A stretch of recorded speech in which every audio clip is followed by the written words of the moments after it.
कल प्रारंभ हुआ संत की शरण प्रेम और निष्ठा, जो भाव सुमन चतुष्पुष्प से लिया गया है। और पढ़ के कुछ ऐसा लगा कल कि यह प्रवचन को ही लिपिबद्ध किया गया है। हमने तो लेख समझा था इसको, किंतु ऐसा पढ़ के लग रहा है कि यह प्रवचन है जो लिखा गया है। क्या, कोई बात नहीं है, भाव तो भाव ही होता है। प्रारंभ किया है तो हम आगे बढ़ते हैं। कल जो पैराग्राफ हुआ था अंत में, उसको पढ़ के आगे बढ़ेंगे। इसमें कहा राजमा ने कि कभी कभी ऐसा होता है कि बच्चा अपने माँ बाप से रूठ जाता है, कहता है मैं तो उनका बेटा नहीं हूं। माँ से ही शरीर धारण किया है, उसमें माँ का ही रक्त घूम रहा है, माँ का अंश पाया है, माँ का स्वभाव पाया है, सब कुछ माँ का ही है। उसके बावजूद कहता है कि मैं उनका नहीं। पर नहीं कहने से नहीं तो नहीं हो जाता, होता उन्हीं का है। लोग क्या कहते हैं, बेटा उनका है किंतु नालायक निकल गया। नालायक क्यों कहलाया गया? क्योंकि उसने माता पिता को मानने से इनकार कर दिया। वही दशा तो हमारी भी है। जरा विचार करें, हम परमात्मा की संतान हैं, फिर भी अपने आप को उससे अलग करके देखते हैं कि नहीं? कौन जानता है कि परमात्मा है भी या नहीं? दुनिया ही हमारे लिए सब कुछ है। अपने बच्चों से तो इतना प्यार है, किंतु पिता की ओर हम थोड़ा सा भी ध्यान नहीं देते।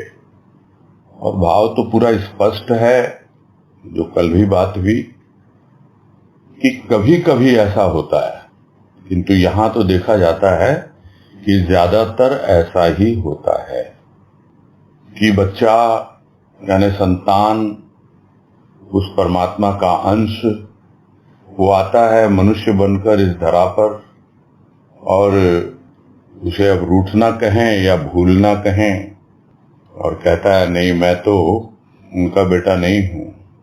वो तो अपने शरीर के माता पिता को ही अपना माता पिता मानता है, जबकि उसके भीतर सब कुछ उस परमात्मा का ही है। जैसे जो बच्चा माँ बाप से रूठ गया, उसके शरीर के भीतर उनका ही तो रक्त संचालन हो रहा है, उसी का तो अंश है, वो उसी का तो स्वभाव पाया है, सब कुछ तो माँ का ही है उसके लिए। किंतु फिर भी कहता है नहीं मैं उनका नहीं। वैसे ही साधारण मानव कहता है नहीं मैं परमात्मा का नहीं। तो यदि कोई नहीं नहीं कहे तो क्या नहीं हो जाता है? सत्य तो सत्य ही रहता है, सिर्फ सुनने से नहीं होता, उसको रियलाइज करने से होता है, यानी अनुभव करने से सत्य का अनुभव मिलता है। ना कहेंगे तो ना ना नहीं हो जाता, और हाँ कहेंगे तो हाँ हाँ नहीं हो जाता। सिर्फ कहने से कुछ नहीं होता, अनुभव करने से होता है। और इस उदाहरण में यही समझा रहे हैं कि दूसरे लोग क्या बोलेंगे, यही बोलेंगे ना कि नालायक निकल गया। किंतु जब सभी लोग नालायक ही हों तो ऐसे में क्या हो, कौन किसको समझाए?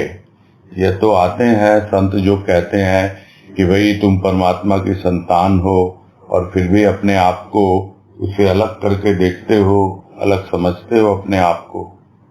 और हम भी सुनकर के भी अनसुना ही कर देते हैं। और ज्यादातर लोग तो यही कहते हैं कि भाई ये सब ऐसे ही कह रहे हैं, कौन जानता है भाई परमात्मा है भी या नहीं है। हमारे लिए तो दुनिया ही सब कुछ है, क्योंकि हमको दिखलाई देती है ये दुनिया। हमको दिखलाई देते हैं अपने बच्चे, परिवार। तो अपने बच्चों से तो इतना प्यार करते हैं हम, किंतु वो जो परम पिता परमात्मा जिसने हमको जन्म दिया है, उसके बारे में हम सोचते ही नहीं, जरा भी ध्यान ही नहीं देते। तो एक साधारण प्राणी की अवस्था का वर्णन है यहाँ पर। और भले ही सत्संग में लग जाए, किंतु बार बार जब मन दौड़ करके परिवार में ही जाता है, अपने स्थूल के बच्चों पर ही जाता है या स्थूल के जीवन में ही जाता है, तो हमारी अवस्था भी वैसी ही हो जाती है जैसा इसमें कहा गया। आज कह रहे हैं, तुम कहते हो कि तुम परमात्मा की प्रतीक्षा कर रहे हो, किंतु प्रतीक्षा परमात्मा कर रहा है तुम्हारी। तुम उसे सच्चे दिल से पुकारोगे तो उसके द्वार तुम्हारे लिए खुल जाएंगे। तब तुम समझ पाओगे कि वह तुम्हारा अपना है। इस संसार में अनेक प्रकार की मान्यताएं हैं। कोई कहता है कि भगवान प्रकाश स्वरूप है, कोई कहता है कि अंदर नाद सुनो तो तुम्हें भगवान का दर्शन होगा, कोई कहता है मंदिर में प्रतिमाओं के दर्शन करो तो तुम्हें भगवान का दर्शन होगा। वास्तविक सत्य क्या है? संत ने इसका रहस्य एक ही बतलाया है। क्या? कोई यह बतलाए कि भगवान कहाँ नहीं है, किसमें नहीं है। अगर ज्योति में भगवान के दर्शन होते हैं तो नामदेव को कुत्ते में भगवान के दर्शन कैसे हो गए? अगर नाद को सुने बिना भगवान के दर्शन नहीं होते तो मीरा किसके पीछे पागल हो गई? मंदिर में दर्शन किए बिना यदि भगवान का साक्षात्कार नहीं होता तो सूरदास, जिनके पास आंखें नहीं थी, वे प्रभु के प्रेम में कैसे पागल हो गए? क्या कभी इन बातों पर हम विचार करते हैं? केवल सुनी सुनाई बातों पर विश्वास कर लेते हैं। गुरुदेव कहते थे कि अपने भीतर के विचार की आंखें खोलो और विचार करके देखो कि कहाँ है वह और कहाँ नहीं है वह। और इसमें बिल्कुल स्पष्ट कर दे रहे हैं कि कोई यह समझे कि तुम परमात्मा की प्रतीक्षा कर रहे हो। पहले भी कहा इसी बात को कि परमात्मा ही तुम्हारी प्रतीक्षा करता है। वो सोचता है कि ये भटका हुआ बालक कब ध्यान देगा, कब अपने घर लौटेगा, कब मुझे याद करेगा, और प्रतीक्षा करता ही रहता है। वो कब आता है? हम तो कहते हैं हमने अपना दरवाजा खोल रखा है, हम उसकी प्रतीक्षा कर रहे हैं। कौन सा दरवाजा खोल रखा है? पूरे दिल का दरवाजा खोल रखा है, किंतु उस दिल के दरवाजे से तो दुनिया प्रवेश कर रही है। ये सब बातें पहले बताई ना राजमा ने इसमें। तो कहां से भगवान आएगा? वो प्रतीक्षा करता, हमें चल के जाना पड़ेगा। जब कोई हमारी प्रतीक्षा करता है तो हमें उसकी ओर आगे बढ़ना होता है। हम किसी की प्रतीक्षा करते हैं तो वो तो वैसे ही है कि भाई आप एक पेड़ के नीचे लेट जाओ, आपका आम खाने का मन है और आम आपको दिख रहा है वहां पे लटकता हुआ, और प्रतीक्षा कर रहे हैं कि कब वो आम जो है पेड़ से टपकेगा। अरे उसमें तो बहुत समय लगेगा, तुम तो बढ़ चलो उस पेड़ की ओर जहां पर पके हुए आम हैं और वहां से आम ले लो, आम तोड़ लो। वो तुम्हारी प्रतीक्षा कर रहा है, वो पका हुआ आम। वैसे ही परमात्मा तुम्हारी प्रतीक्षा कर रहा है, तुम उसकी क्या प्रतीक्षा करोगे? हाँ, तुम यदि सच्चे दिल से पुकारोगे तो अपने आप ही तुम्हारे लिए उसके द्वार खुल जाते हैं। क्योंकि जब सच्चे दिल से पुकारना मतलब अब उस दिल में कोई दुनियादारी नहीं है, भौतिक भाव विचार नहीं है, तो तुम्हारा दिल का दरवाजा उसके लिए खुल गया और उसके दिल का दरवाजा तुम्हारे लिए खुल गया। और तभी तुम समझ पाओगे कि एकमात्र वो परमात्मा जो है वही तुम्हारा अपना है, और नहीं तो समझ नहीं पाओगे। क्यों? क्योंकि संसार में तो न जाने कितनी तरह की मान्यताएं हैं। कोई कहता है कि भगवान अगर प्रकाश स्वरूप है, ज्योति स्वरूप है, तो तुम देखो उसको, उस ज्योति के दर्शन करो, उस पर ध्यान केंद्रित करो अपना। कोई कहता है कि अंदर नाद है, वो अनहद की ध्वनि है, उसको सुनो, वो सुनने से तुम्हें भगवान के दर्शन होंगे। कोई कहता है ये सब तो ऐसे ही ऊपरी चोचले हैं, तुम जब तक भगवान के मंदिर नहीं जाओगे, उसकी पूजा आराधना नहीं करोगे, वहां दर्शन नहीं करोगे, तब तक तुम्हें भगवान का दर्शन नहीं होगा। तो क्या है वास्तविकता, क्या है सत्य, क्या है इसका रहस्य? तो वो रहस्य कोई और बतलाएगा संत के सिवाय? नहीं। तो संत क्या बतलाता है? कहता है कि है कोई इस दुनिया में जो बता सके कि भगवान कहाँ नहीं है, किसमें नहीं है, कहाँ नहीं है सब जगह, किंतु उसके दर्शन नहीं हो रहे हैं। यही समस्या है। और अगर ये कोई मान के बैठ जाए कि सिर्फ ज्योति में ही भगवान के दर्शन होते हैं, तो भाई नामदेव तो कुत्ते में देख रहे हैं भगवान को, और वो दृष्टांत हम सबको ध्यान में होगा कि रामदेव कामदेव लिखा है, नामदेव है वास्तव में, कि नामदेव बैठे हैं, भोजन कर रहे हैं, उनकी पत्नी उनको रोटी देती है, और घर में थोड़ी गरीबी है इसलिए रूखी रोटी खा रहे हैं। वो रखा, इतनी देर में एक कुत्ता आया और वो रोटी उठा के चल दिया। तो नामदेव उसके पीछे भागते हैं, अरे रुक जाओ रुक जाओ। तो उसकी पत्नी बोलती है, कहाँ जा रहे हो तुम कुत्ते के? अरे वो मेरा भगवान आया, मुझसे प्रसाद लेके गया है। तो तुम पीछे क्यों भाग रहे हो? ले गया ना वो। बोले नहीं, मैं एक घी लेके जा रहा हूं उसके पीछे कि मैं रूखी रोटी खा सकता हूं, किंतु तुमको तो मैं रूखी रोटी नहीं दे सकता, घी लगा देता हूं इस पर, इसलिए उसके पीछे जा रहा हूं। तो उसने तो भगवान में दर्शन किए, नामदेव ने भगवान में को कुत्ते में दर्शन किए भगवान के। तो यदि ज्योति में दर्शन होते हो तो क्या कुत्ते में दर्शन होते उसको? कैसे हो गए? विचार करना चाहिए ना। और बिना नाद सुने भगवान के दर्शन नहीं होते। तो मीरा ने क्या सुना था? कौन सा नाद सुना था कि भगवान के पीछे पागल हो गई?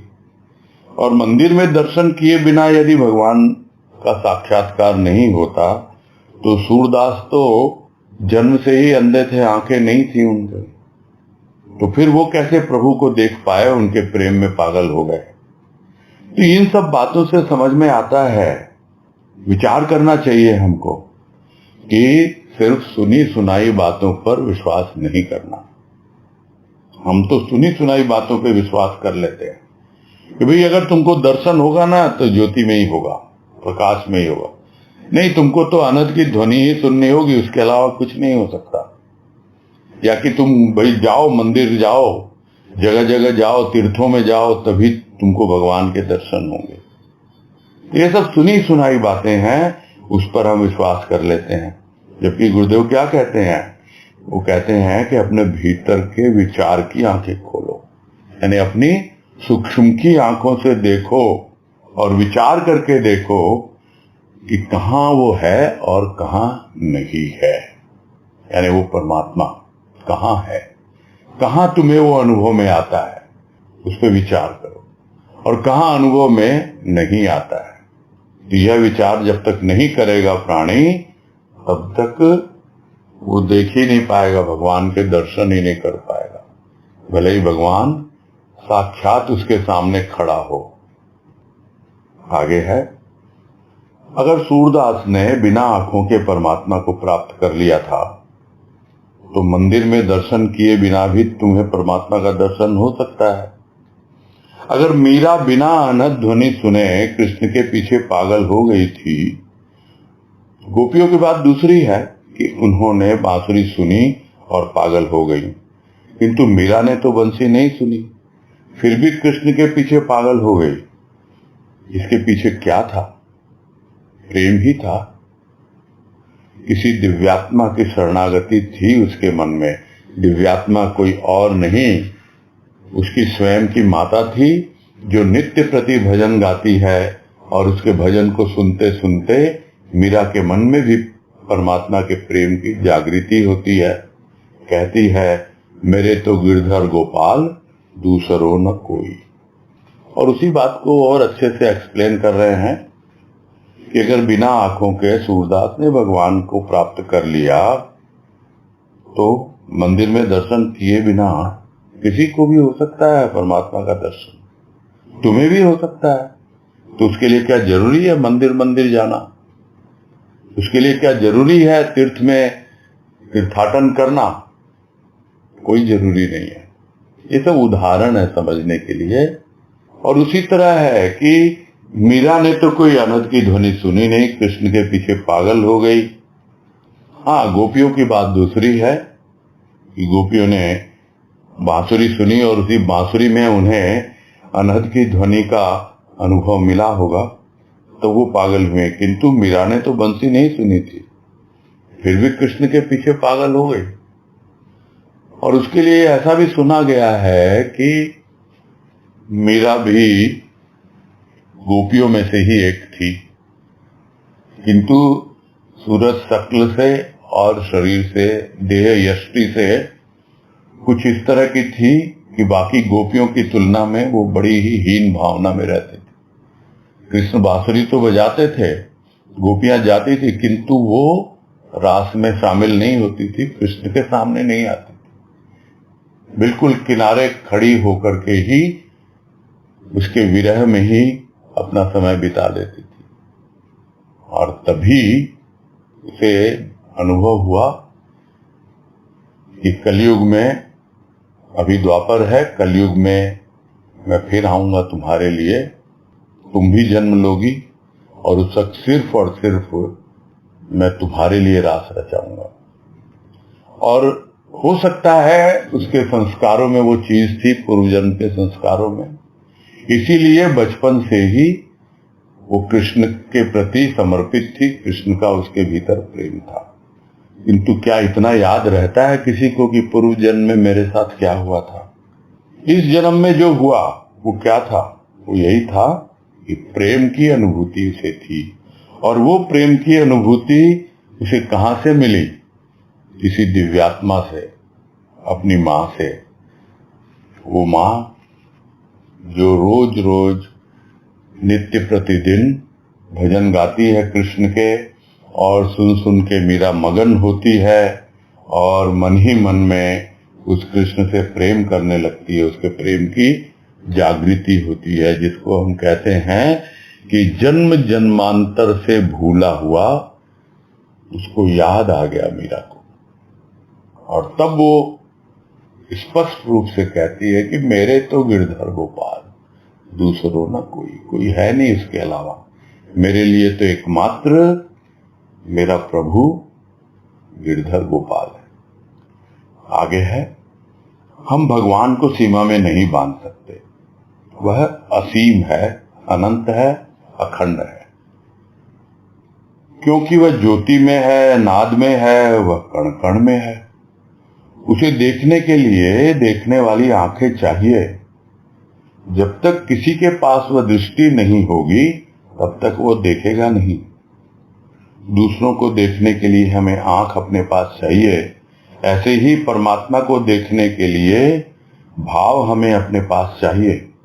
अगर हमारे हृदय की आंखें खुली हुई नहीं तो हमारे पास साक्षात परमात्मा भी खड़ा हुआ हो तो हम उसका दर्शन नहीं कर पाएंगे, उससे प्रीति नहीं कर पाएंगे। हमें यही कोशिश करनी है कि हमारे हृदय की आंखें खुलें। हम जो अभी तक हृदय से दुनिया को पकड़े हुए थे, उस दुनिया की पकड़ को छुड़ा पाए। तो सीमा में नहीं बांध कि भाई वो ज्योति में है तो बस ज्योति की सीमा में बंधा हुआ है, वो यदि नाद में है तो नाद में ही बंधा हुआ है। नहीं, सीमा में नहीं बांध सकते।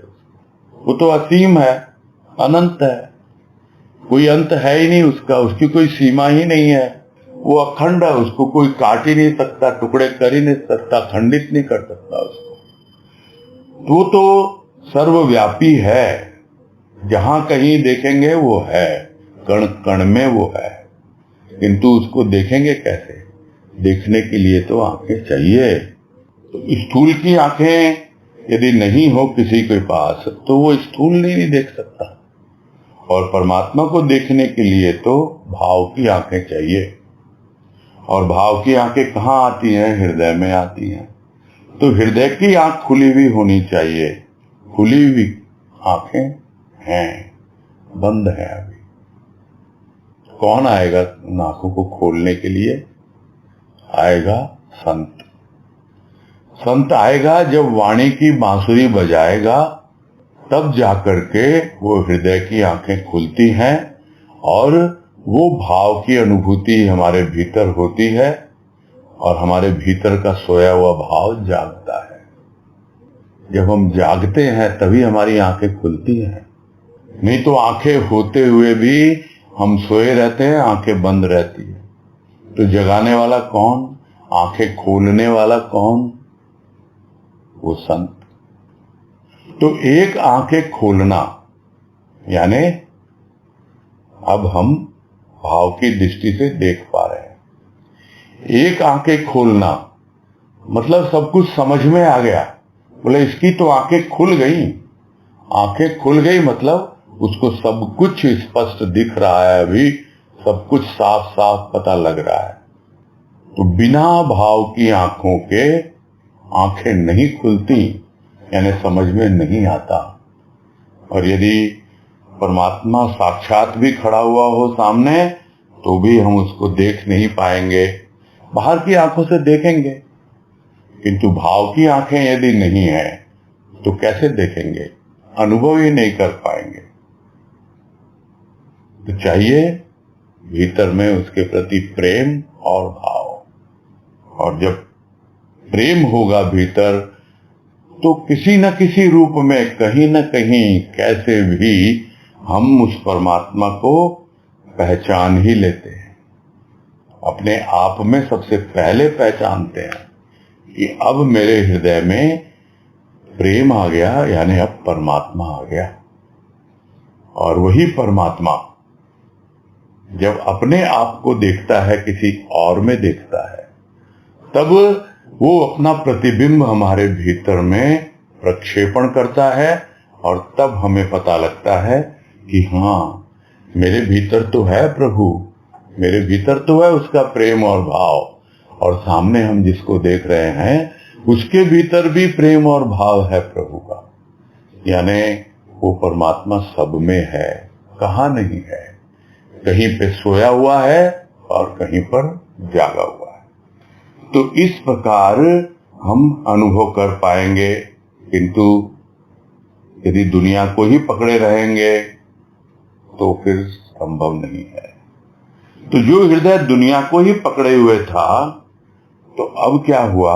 दुनिया की पकड़ को हम छुड़ा पा रहे हैं धीरे धीरे।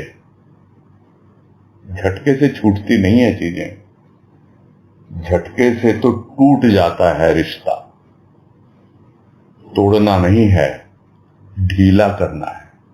कुछ गांठें होती हैं, ढीली करके ही खुलती हैं। और यदि हम उसे चाकू से काटने चलेंगे तो फिर हमेशा के लिए कट जाती है।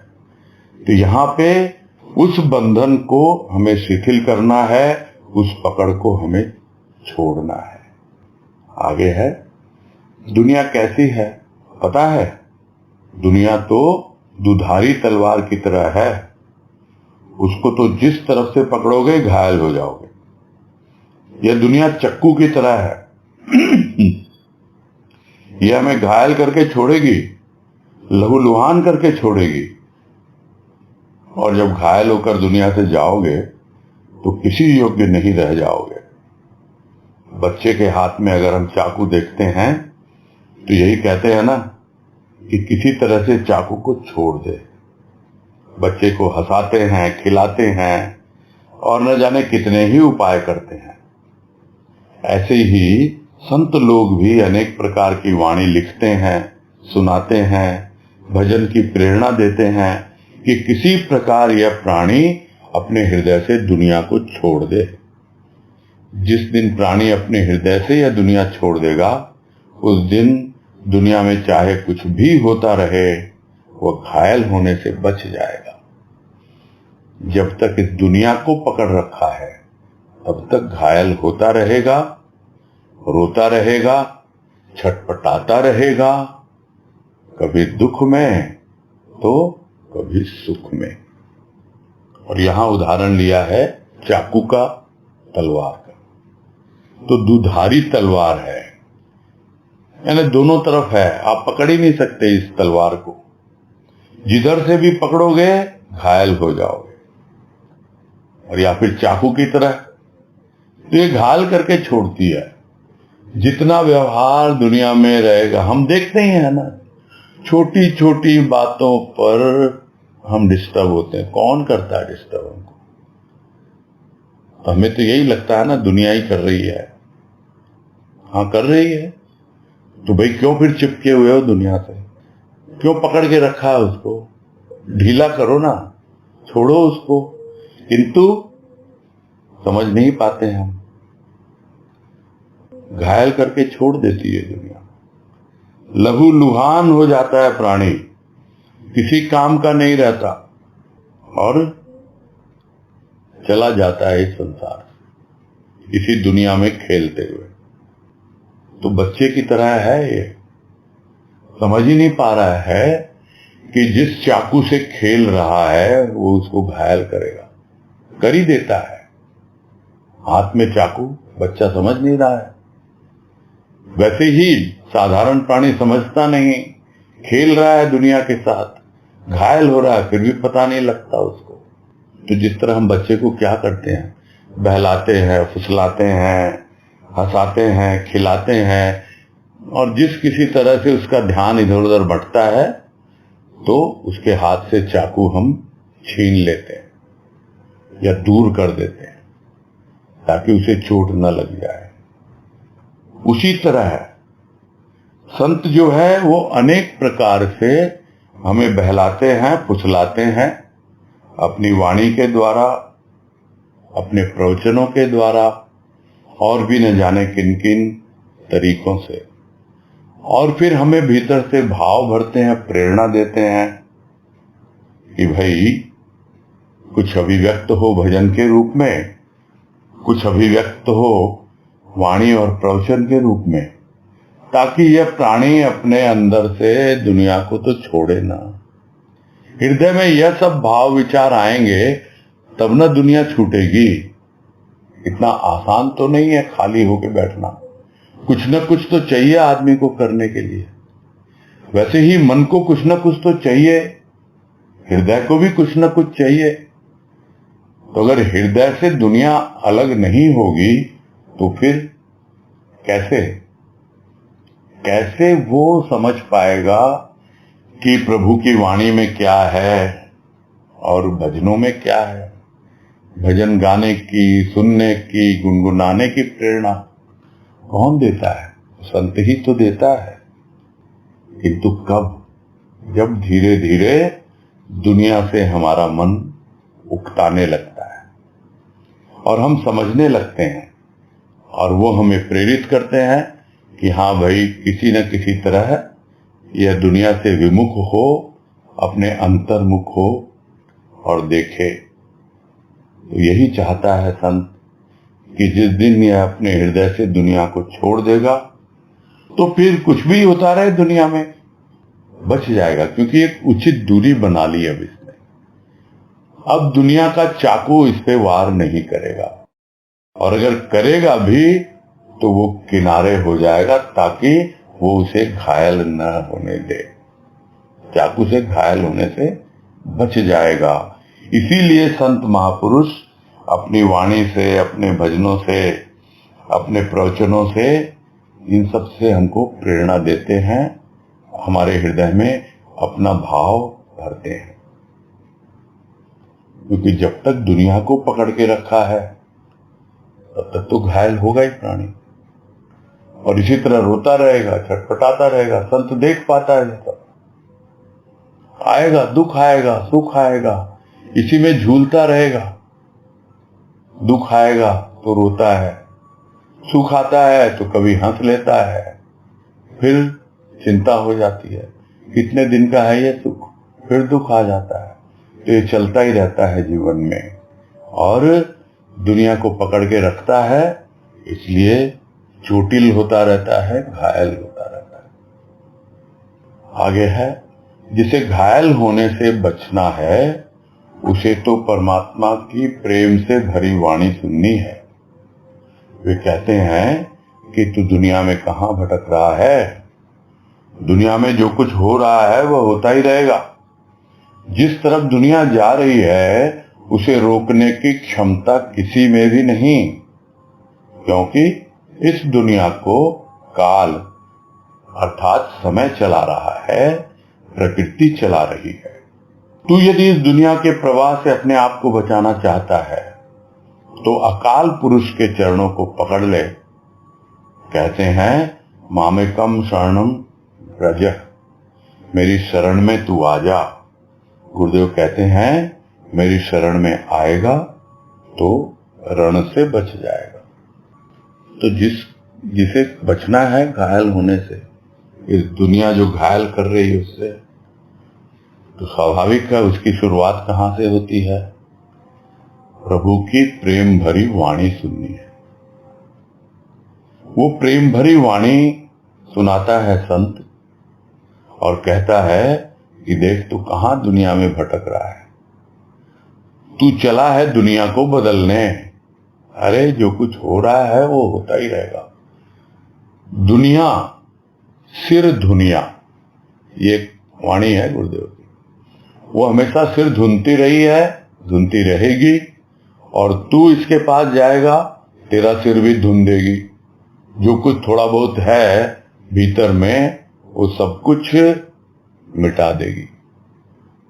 इसलिए परमात्मा से प्रेम कर और अपनी प्रेम भरी वाणी सुनाकर यही समझाते हैं वो होता रहेगा। दुनिया जिस तरफ जा रही है उसके रोकने की क्षमता किसी में भी नहीं है, कोई नहीं रोक सकता है। क्यों? क्योंकि ये दुनिया जो है उसको चलाने वाला है काल, यानी समय, वो चला रहा है। उसको चलाने वाली है प्रकृति, वो चला रही है। प्रकृति मौसम बदलती रहती है, दुनिया चलती रहती है, समय बहता रहता है, काल जिसे लोग मौत मान लेते हैं, मृत्यु मान लेते हैं। तो यदि इस प्रवाह से जो बहती चली जा रही है दुनिया, यह काल का जो प्रवाह है, उससे यदि बचना है तो अकाल पुरुष के चरणों को पकड़ ले। अकाल पुरुष कौन है? जो काल से परे है, अकाल। जैसे अनंत, अनंत माने जिसका अंत नहीं होता है, अखंड यानी जिसका खंड नहीं होता। उसी तरह अकाल यानी जो काल में नहीं है, काल से अलग है, उसके चरणों को पकड़ ले तू। और वो कोई और नहीं है, एकमात्र परमात्मा है। और परमात्मा को कैसे पकड़ेगा? परमात्मा को तो जानता नहीं है। ये सदगुरु आया है जीवन में, ये संत आया है, भगवान बन के आया है, बस तू तो इसकी शरण में आ जा। भगवान कृष्ण ने तो कह दिया गीता में, मामेकम शरणम व्रजा, यानी सब कुछ छोड़ के मेरी शरण में आ जा। और गुरुदेव क्या कहते हैं? मेरी शरण में आएगा तो रण से बच जाएगा। तो कृष्ण जो यह उद्घोष करते हैं मेरी शरण में आ जा, वो तो महाभारत के रण में कर रहे हैं, युद्ध में कर रहे हैं। जबकि गुरुदेव तो पहले से ही बोल रहे हैं कि तेरे जीवन में महाभारत आएगा ही नहीं, तू शरण से ही बच जाएगा मेरी शरण में आएगा तो। इससे बढ़िया क्या हो सकता है? भाई अर्जुन को तो कृष्ण से ज्ञान लेने के लिए महाभारत में शामिल होना पड़ा, और हम अर्जुन तो है नहीं, हम इतने बलवान नहीं हैं, इतने तीरंदाज नहीं हैं, बहुत कुछ गुण हैं अर्जुन के, हम तो एक साधारण प्राणी हैं। तो हमें तो रण से बचना सबसे पहले। और गुरुदेव कह रहे हैं रण से बच जाएगा तू, शरण में आएगा तो, नहीं तो चलता रहेगा तेरे जीवन में इसी तरह विचारों का द्वंद्व चलता रहेगा, ऐसे ही महाभारत चलता रहेगा। आगे है, जब हम यह सुनते हैं कि भगवान ही सत्य है तो हमारे जीवन में एक युद्ध आरंभ हो जाता है। जब आपको प्रकाश की एक किरण दिखलाई देती है कि हाँ भगवान ही सत्य है, तो आपके भीतर एक लड़ाई शुरू होती है देव भाव और दानव भाव की। जब तक आपको भगवान का पता नहीं था तब तक विकार आपको दिखलाई नहीं देते। भगवान का संदेश मिला तो आपको दिखाई दिया कि मेरे अंदर तो बड़े आसुरी भाव भरे हुए हैं। अब आपके भीतर परमात्मा का भाव जागृत हुआ तो आपने देखा कि मेरा मन तो दूसरों का बुरा चाहता है, मेरा मन तो दुनिया में भटकता है। गुरु की वाणी सुनने के बाद हमारे भीतर एक द्वंद्व युद्ध शुरू होता है। हम चाहते हैं भगवान के चरणों में हमारा मन लगे, किंतु मन हमें उठा उठाकर फिर दुनिया की तरफ लगा देता है। तो जब हम सुनते हैं भगवान ही सत्य है, किससे सुनते हैं? संत से सुनते हैं कि एकमात्र भगवान ही सत्य है। तो फिर हमारे जीवन में एक प्रकार का युद्ध शुरू हो जाता है। अब क्यों होता है वो समझा रहे हैं। ये युद्ध क्या है? वैचारिक द्वंद्व है। विचारों का आपस में लड़ाई झगड़ा शुरू हो जाता है। कैसे होता है कि वो एक प्रकाश की किरण दिखलाई देती है कि हाँ भाई भगवान ही सत्य है। तो यह जो भगवान ही सत्य है, यह जो प्रकाश की किरण आती है और हमारे भीतर का थोड़ा सा देव भाव जागृत होता है, देवत्व जागृत होता है। और दानव भाव तो पहले से ही था। प्रकाश की किरण आती है तो थोड़ा सा सतोगुण भीतर में जागता है, और तमोगुण तो पहले से ही भरा हुआ था, अंधकार तो पहले से ही भरा हुआ था। ये थोड़ा सा एक प्रकाश आता है तब जाके दिखलाई देने लगता है। क्योंकि जब तक आपको भगवान का पता नहीं था तब तक आपको ये विकार दिखलाई नहीं देते थे। भगवान का जैसे ही संदेश मिला, यानी एक प्रकाश की किरण आई और उसने दिखला दिया, अरे मेरे भीतर तो कितना तमोगुण भरा हुआ है, कितने आसुरी भाव भरे हुए हैं मेरे भीतर। और कब मालूम पड़ा? जब परमात्मा का भाव जागृत हुआ तब मालूम पड़ा, तब दिखाई देने लगा कि अरे भाई मेरे मन में कितना कपट है, मेरा मन तो दूसरों का बुरा चाहता है, मेरा मन तो दुनिया में ही भटकता रहता है, और भी न जाने किन किन रूपों में अपनी बुराइयों को देखने लगा। और उसी को गुरुदेव ने बाबा बलदेव वाणी में समझाया कि सब कहते हैं अंतर्मुखी हो, अंतर्मुखी हो। और प्राणी जब अंतर्मुखी होता है, भीतर में जाता है संत की कृपा से और थोड़ा सा प्रकाश उसे मिलता है, तब भीतर क्या देखता है? वृत्तियां हाहाकार कर रही हैं, मेरी सुनो, मेरी सुनो, मैं ये चाहती हूं, मैं वो करती हूं। यानी घबरा जाता है प्राणी, फिर लौट के बाहर ही आ जाता है। तो उसी तरह मालूम पड़ने लगता है कि मेरा मन तो दुनिया में भटकता रहता है, बार बार बाहर ही आने को आतुर है, दूसरों का बुरा चाहता है, न जाने कितने विकार इसमें भरे हुए हैं।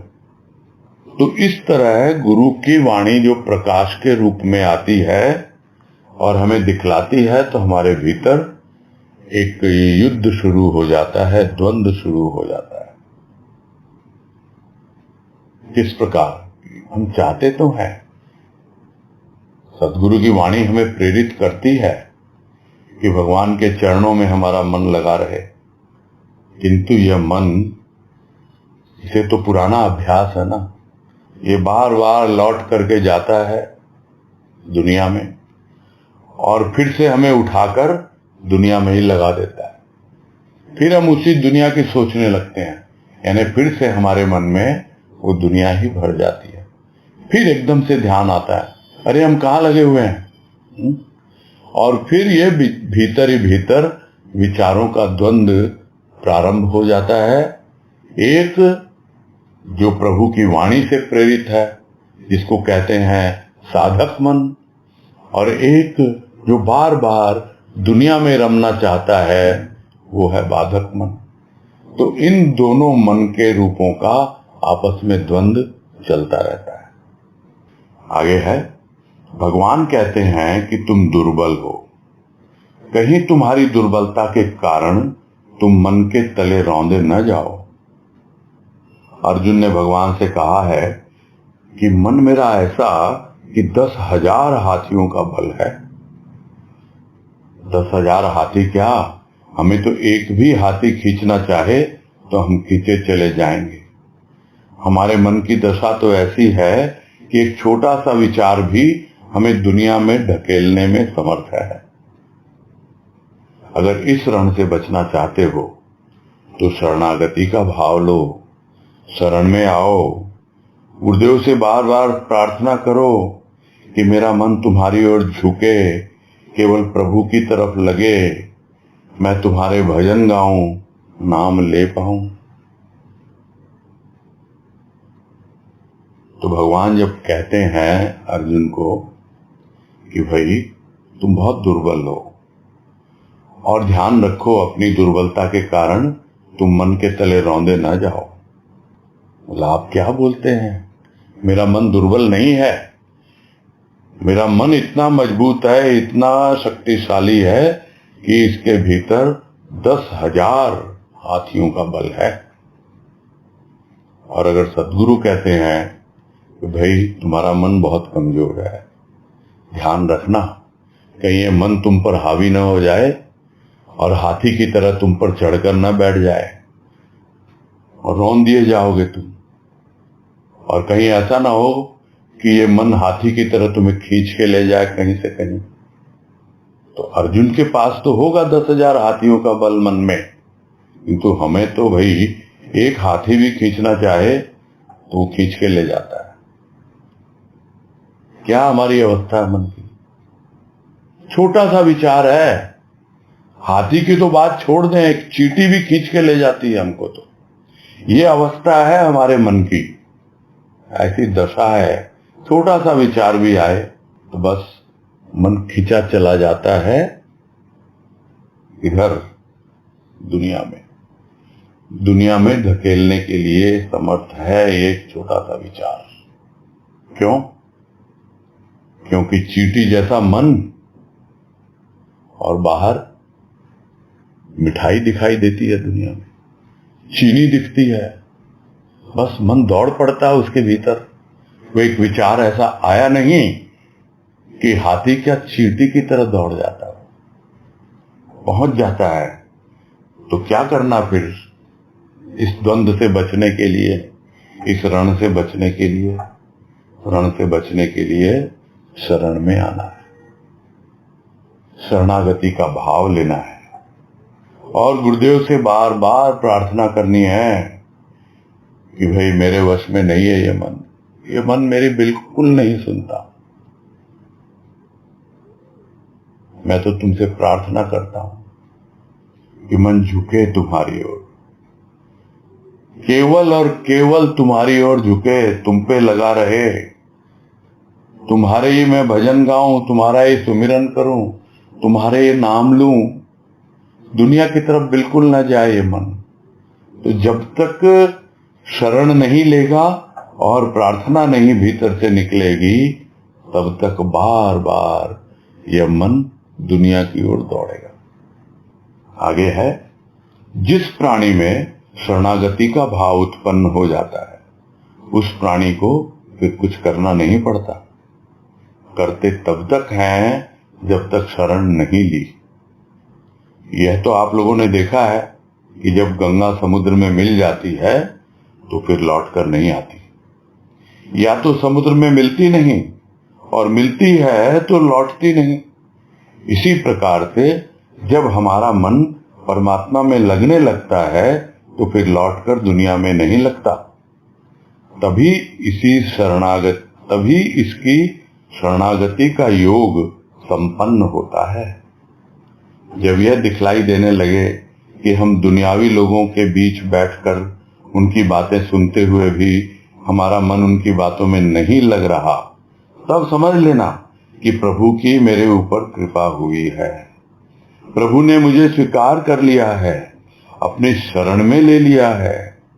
जिस समय दुनिया के अनेक पदार्थ हमें प्रलोभन दें, फिर भी हम दुनिया के प्रलोभनों के वश में न आए, उस समय भी यह विचार मत करना कि हमने अपने को जीत लिया है। यह विचार करना कि हमारे ऊपर गुरु की कृपा हुई है। लालच तभी जीता जा सकता है जब भगवान हमारे ऊपर कृपा करें। और इसमें यही समझा रहे हैं कि कैसे पता लगे कि हमने शरण ले ली। जिस तरह मां बनासा ने बाबा जी से प्रश्न किया, बाबा बलदेव दास जी से, कि हमने तो प्रभु को अपना लिया, भगवान की शरण ले ली, उसने हमें अपनाया कि नहीं अपनाया, हमें कैसे पता लगे? तो बाबा ने यही उत्तर दिया था कि तुम्हारा अंतःकरण ही उसका साक्षी है। अंतःकरण साक्षी है मतलब किसी और से पूछने की जरूरत नहीं, अपने अंतःकरण को देखें। अंतःकरण यानी अपने मन, बुद्धि, चित्त, अहंकार, जो कुछ भी हमारा है भीतर में, जितना हम देखना सीख सकते हैं, समझ सकते हैं, क्योंकि हम कुछ भी कर रहे हैं उस अंतःकरण के सामने घटित हो रहा है। तो अपने भीतर झांकें और पूछे उससे कि भाई तूने शरण ली है ना? हाँ ली है। तो फिर भी कुछ तो लक्षण होंगे उसके, कुछ तो बाहर दिखलाई पड़ेगा कि शरण है कि नहीं है, शरण ली है कि नहीं ली है। तो यही समझा रहे हैं कि जब शरणागति का भाव उत्पन्न हो जाता है तो फिर वो निश्चिंत हो जाता है, कुछ करना नहीं पड़ता है, हाथ पैर चलते रहेंगे, सब काम भी होते रहेंगे, किंतु कर्तापन का भाव नहीं रहेगा। क्योंकि करते तभी तक है, कर्तापन का भाव तभी तक रहता है जब तक हमने शरण नहीं ली है। तो ये कैसी अवस्था है? ये कैसी अवस्था है कि जिस तरह गंगा ने समुद्र की शरण ले ली। बहना सीखा नहीं था पहले छोटी मोटी धार थी, लक्ष्य की ओर नहीं बढ़ती थी, भटक जाती थी दुनियादारी में इधर उधर। लेकिन अब जब शरण मिल गई, चरण मिल गए, तो क्या अब ये है? अब तो हमारे चित्त में भाव की गंगा बहने लगी। और वो भाव की गंगा कहां जा रही है? के चरणों में जा रही है। शिव के मस्तक से निकली हुई गंगा विष्णु के चरणों तक, और विष्णु के चरणों से निकली हुई गंगा शिव के मस्तक तक। और बीच में कौन है? पूरी सृष्टि है, इसी तरह है शिव के मस्तक से, उस सत्य पर्वत से निकली हुई है गंगा और जाके मिल रही है इसके चरणों में, आनंद सागर में। अब हमारे चित्त में प्रवाहित होने लग गई, हमने शरण ले ली उसके चरणों की, तो फिर लौट के आएंगे क्या? जो जल मिल गया, गंगा जल, वो तो गंगा सागर हो गया। अब गंगा सागर बन गई, अब लौट के नहीं आएगी वो। तो जब परमात्मा में लगने लग गया मन, तो क्या लौट कर दुनिया में आएगा वो?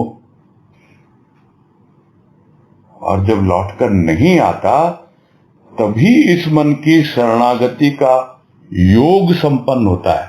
यहां शरणागति को एक योग का नाम दिया है, यानी ये भी एक ऐसा योग है कि आप जुड़े हो। किससे जुड़े हो? उन चरणों से जुड़े हो, और ऐसे जुड़ गए कि बस जुड़ गए, आपका योग हो गया। हमेशा हमेशा के लिए गंगा सागर से मिल गई। अब वो लौटेगी नहीं, हटेगी नहीं वहां से, अब दुनिया में नहीं जाएगी वो। तब जाकर शरणागति का योग संपन्न होता है। किंतु अगर दिखलाई देने लगे कि भाई हम जो दुनियावी लोग हैं उनके बीच बैठे हैं और उनकी बातें सुन रहे हैं, बड़ा अच्छा लग रहा है, और अगर मन लग रहा है तो अलग बात, यानी अभी नहीं हुआ शरणागति योग संपन्न। और अगर मन नहीं लग रहा है तब समझ लेना कि प्रभु की कृपा हुई है, उसने पूरी तरह ले लिया है मुझे अपनी शरण में, मुझे पूर्णतः स्वीकार कर लिया है। तो यह एक पहचान है, यह तुम्हारा अंतःकरण गवाही देगा उस वक्त कि मैं अगर दुनिया के बीच में बैठा हूं या बैठी हूं, उनकी बातें सुन रहा हूं या सुन रही हूं, किंतु मेरा मन उन बातों में नहीं लग रहा है, तो क्या करूंगा मैं? जल्दी से जल्दी वहां से हट जाऊंगा, शायद शरीर हट जाऊंगा, फिर भी यदि मजबूरी है वहां बैठे रहने की तो भी एक जो भी कर्तव्य का निर्वहन करना है वो करेंगे, लेकिन मन हमारा लगा रहे उसके चरणों में। ये पहचान है कि हाँ भाई हम पूरी तरह से उसकी शरण में आ चुके हैं, प्रभु ने अपनी कृपा की है और हमें स्वीकार कर लिया, अपनी शरण में ले लिया। इतना ही नहीं, जब दुनिया के पदार्थ हमें प्रलोभन दें, यानी भाई ये चीज है बहुत बढ़िया है, और उसके लोभ में पड़ गए आप और उसके वश में आ गए, उसी के पीछे दीवाने हो गए, बस इसी को तो पाना है अब जैसे भी हो, किंतु वो प्रलोभन के रूप में ना आए। वो आपकी जरूरत हो सकती है, आवश्यकता हो सकती है, किंतु प्रलोभन नहीं कि उसके पीछे ही आप पड़ गए एकदम से। तो अगर ये होता है तो इसका मतलब क्या है? इसका मतलब उसकी कृपा कितनी ज्यादा है आपके ऊपर। ये मत समझना कि हमने अपने मन को जीत लिया है, अब मन जो है अब उधर भटकता नहीं है। ये तो कृपा है सदगुरु की कि उसने हमें अपने चरणों में स्थान दिया है, हमें अपनी शरण में लिया है। और ये लोभ, ये लालच, ये सब कुछ इससे ऊपर तभी उठा जा सकता है जब भगवान यानी सदगुरु हम पर कृपा करे, यानी कृपा मिलती रहे, हमारा ध्यान, हमारा फोकस उस कृपा पर हो। जब कभी भी मन इधर उधर दौड़े फिर उससे प्रार्थना करें, प्रभु हम पर कृपा करो, हम पर कृपा करो। बस आज यही पूरा कर। नीतू गुप्ता बोलिए। हरिओम भैया।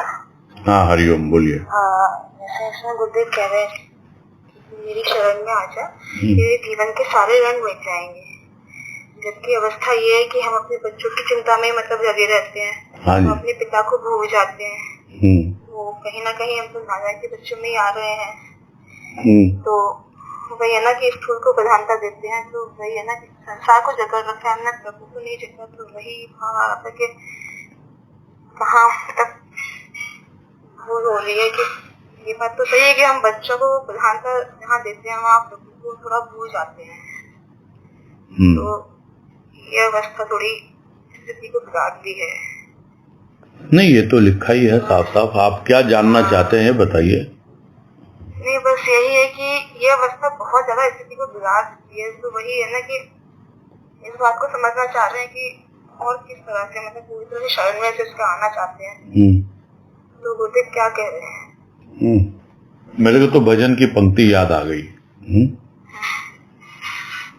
कि भूलों में भूल गए, यादों में याद है, यादों का हर पल प्रभु का प्रसाद है।